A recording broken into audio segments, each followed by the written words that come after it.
অবস্থা ব্রোস?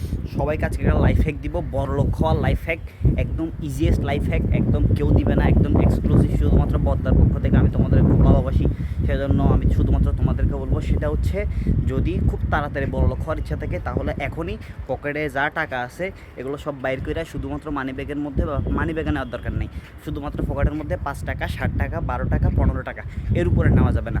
এই 15 টাকা নিয়ে ঢাকায় পা রাখো, এবার ঠুস করে একদম রাতারাতি বড়লোক হয়ে গেছো। এটা রিজন কেন, একটা একটু কেন বলে, এটা একটু কথাটা বললে রেফারেন্স দিতে হবে, রেফারেন্স দিই।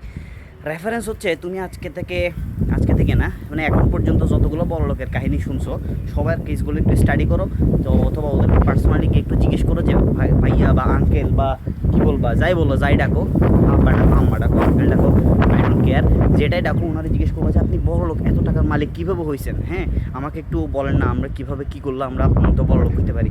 প্রথম কথা একদম ফিক্সড যেটা বলবে সেটা হচ্ছে যে কি, দেখো বাবা, তাহলে তোমাকে একটু বুঝাই বলি, দেখো ছোটো ভাই, তোমাকে তাহলে বলি, কি বলবে, আমি যখন ঢাকাকে প্রথম পা রাখছিলাম তখন আমার পকেটে শুধুমাত্র 5টা টাকা ছিল, 60টা টাকা ছিল, আর কি বলে 15টা টাকা ছিল, এর উপরে বলা যাবে না, ঠিক আছে?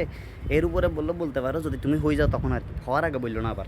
যাই হোক, তো ওরা বলবে 5 টাকা, 60 টাকা, 15 টাকা, এর বেশি বলবে না, 8 টাকা, 12 টাকাও বলতে পারে। এখন তো তুমি যদি বড়লোক হইতে চাও, এটা হচ্ছে ওদের টেকনিক, অর্থাৎ পকেটে 5 টাকা থেকে 15 টাকার উপরে রাখা যাবে না। এই টাকা নিয়ে ঢাকাতে পা রাখবা, একদম রাতারাতি বা কিছুদিনের মধ্যে দেখবা তুমি বড়লোক হয়ে গেছো। দিস ইজ দ্য, কি বলে যে, সিক্রেট টিপস। এটা যেটা আমি তোমাদেরকে দিয়ে দিলাম, কাউকে বলি না, শুধুমাত্র আমি আর তোমরা জানবো, আর কেউ জানবে না। বড়লোক হওয়ার পরে দেখা হবে, ঠিক আছে? এই হচ্ছে কথা, ঠিক আছে? আল্লাহ হাফেজ। আর অন্য কখনো দেখা হবে, টাটা।